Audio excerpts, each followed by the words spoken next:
Number 1, ध्यान समाधि का अभ्यास करके हठ योग मार्ग से। और ये जो साधना है भाई और बहनों, ध्यान समाधि वाली, हठ योग वाली, तप वाली, ये चारों वेदों और गीता जी के विपरीत है।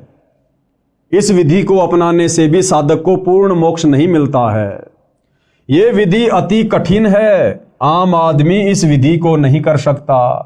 एक जीवन में 1 या 2 कमल चक्कर खुल पाते हैं। इसके विषय में पूरी जानकारी नहीं होने से साधक यानी भगत उसी एक कमल चक्कर में आसक्त होकर वहां का नज़ारे देखने लग जाता है।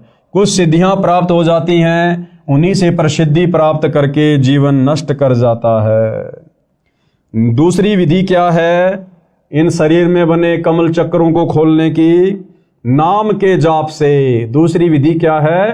मंत्र जाप से, नाम जाप से। नामों का जाप करके सब कमल खोले जाते हैं। ये विधि सरल व शास्त्रोक्त होने से कारगर है, यानी ये शास्त्र विधि के अनुसार है। इस विधि को आम आदमी आसानी से कर सकता है। ये कार्य करते करते भी की जा सकती है, यानी मंत्रों का जाप अपना दैनिक कार्य करते करते भी किया जा सकता है।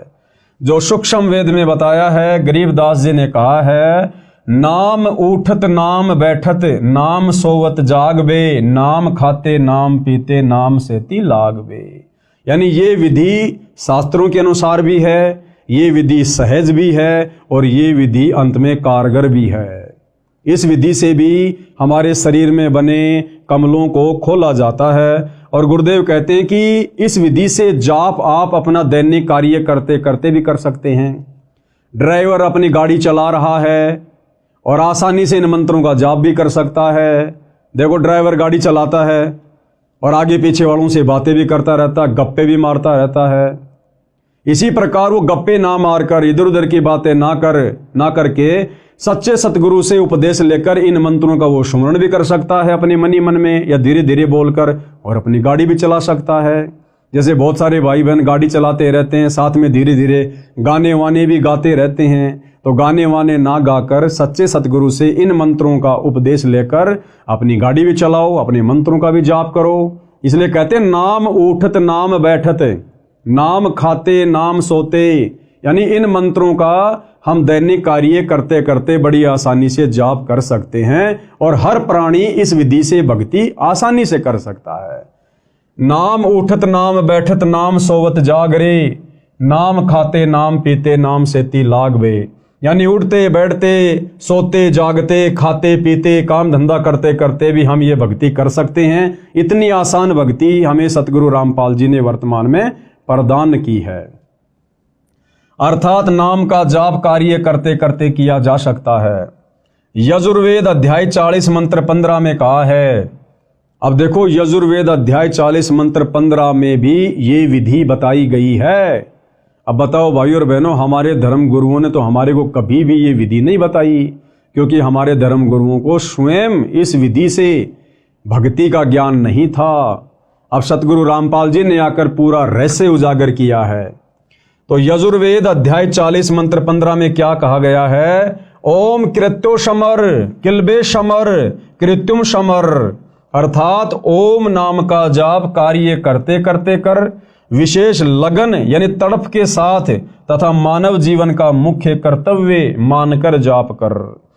और गीता अध्याय 8 श्लोक 5 व 7 में कहा है कि हे अर्जुन, तू युद्ध भी कर, मेरा सुमरण भी कर। अब भाई और बहनों, युद्ध से कठिन कार्य कोई नहीं हो सकता। और जब युद्ध करते करते भी नाम सुमरण करने की सलाह दी गई है, तो आम व्यक्ति तो दैनिक जीवन के कार्य करते करते, जो कि युद्ध से बहुत ही आसान होता है, इन मंत्रों का जाप कर सकता है। विचार करो, क्या कह रहे हैं आगे गुरुदेव कि पुण्यात्माओं विचार करो, युद्ध से कठिन कार्य कोई नहीं होता। भक्ति उस दौरान भी की जानी चाहिए, अर्थात साधना नाम जाप वाली कारगर है। नाम का जाप 3 वर्ष के बच्चे से लेकर वृद्ध तक आसानी से कर सकता है। यानी परमेश्वर जी का विधान है कि जैसे ही बच्चा 3 वर्ष का हो जाए, उसको सच्चे सतगुरु की शरण से जोड़ देना चाहिए, उसको मंत्र उपदेश दिलवा देने चाहिए, क्योंकि 3 वर्ष का बच्चा हल्का फुल्का बोलने समझने लग जाता है और जैसे भी टूटी फूटी भक्ति वो माता पिता को देखकर या उनके साथ साथ में करेगा तो धीरे धीरे भक्ति की शक्ति उसके अंदर प्रवेश होना शुरू हो जाती है। अर्थात साधना नाम वाली कारगर है। नाम का जाप 3 वर्ष के बच्चे से लेकर बूढ़े तक आसानी से कर सकता है। कार्य करते करते भी कर सकता है, चलते फिरते भी कर सकता है, लेटा लेटा वह बैठकर भी नामों का जाप कर सकता है। विशेष दूसरे शब्दों में मंत्र के जाप का ऐसे प्रभाव देवी देवताओं पर होता है जैसे सर्प ने डसने के लिए फन फैला रखा होता है। सर्प वश करने की विद्या जानने वाला यानी गारुड़ मंत्र बोलकर सर्प को विवश कर देता है, जिसके प्रभाव से सर्प अपना फन इकट्ठा करके रास्ता छोड़कर चल देता है। इसको परमेश्वर कबीर जी ने बहुत अच्छे तरीके से समझाया है।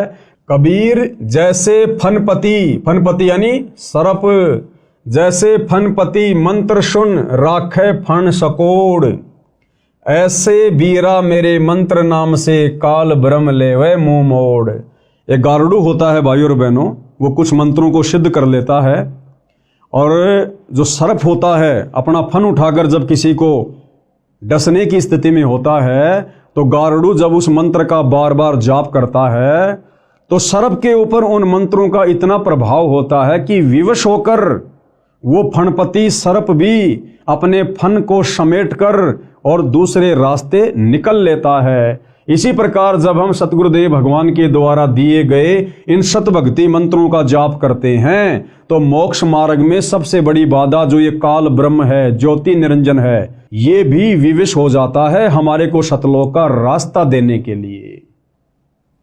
कबीर जैसे फनपति सर्प मंत्र सुन राखे फन सकोड़, ऐसे बीरा मेरे मंत्र नाम से काल ब्रह्म लेवे मुंह मोड़। अर्थात कबीर परमेश्वर जी ने कहा है कि जैसे सर्प ने डसने के लिए फन उठा रखा होता है तो गारुड़ मंत्र जाप कर देता है, जिससे प्रभावित होकर सर्प फन इकट्ठा करके चला जाता है। ऐसे ही मेरे द्वारा दिए नाम मंत्र के जाप से काल ब्रह्म मुरझा जाता है, मार्ग नहीं रोक पाता। इसी प्रकार कमलों के मंत्र के जाप से ये सब देवी देव मार्ग छोड़ देते हैं। एक अन्य उदाहरण दे रहे हैं गुरुदेव भगवान हमें समझाने के लिए। जैसे गांव के व्यक्ति भैंस को गर्भ धारण करवाने के लिए भैंसे की खोज में जाते हैं, क्योंकि भैंसा कहीं घास चर रहा होता है। भैंस वाला भैंसे को बुलाने के लिए उसका मूल मंत्र बोलता है, जिससे भैंसा इतना प्रभावित होता है कि वह पूरी गति से उस मंत्र को बोलने वाले की ओर खिंचा चला आता है। फिर उसे भैंस दिखाई देती है, भैंस को गर्भ धारण करता है, उसका वह मंत्र है कुर्र कुर्र, जैसे हुर्र हुर्र कहते हैं ना अपन, उर्र रही। तो इस प्रकार से भैंसा तुरंत उस मंत्र के वशीभूत होकर दौड़कर चला आता है। और इसके विपरीत यदि हम उसको भैंसा भैंसा कहेंगे तो वो बिल्कुल भी नहीं देखता है। यदि भैंसा भैंसा बोलो तो भैंसा यानी झोटा बिल्कुल टस से मस नहीं होता। इसी प्रकार भाइयों और बहनों, ये ब्रह्मा विष्णु महेश जी को आप इनके नामों से कितना ही पुकारो, श्री ब्रह्मा श्री विष्णु श्री शंकर देवाय नमः, ओम श्री विष्णु देवाय नमः, राधे राधे, ये आपकी तरफ बिल्कुल भी ध्यान नहीं देंगे, भक्ति का कोई लाभ इनकी तरफ से नहीं मिलेगा। लेकिन जब हम इनके मूल मंत्र बीज मंत्र सतगुरु रामपाल जी को सतगुरु धारण करके करेंगे, सुमरण करेंगे, तो ये उस भैंसे की तरह वशीभूत होकर तुरंत अपने भगत की तरफ दौड़ पड़ेंगे कि क्या आपत्ति आ गई, इस आत्मा को किस वस्तु की आवश्यकता है।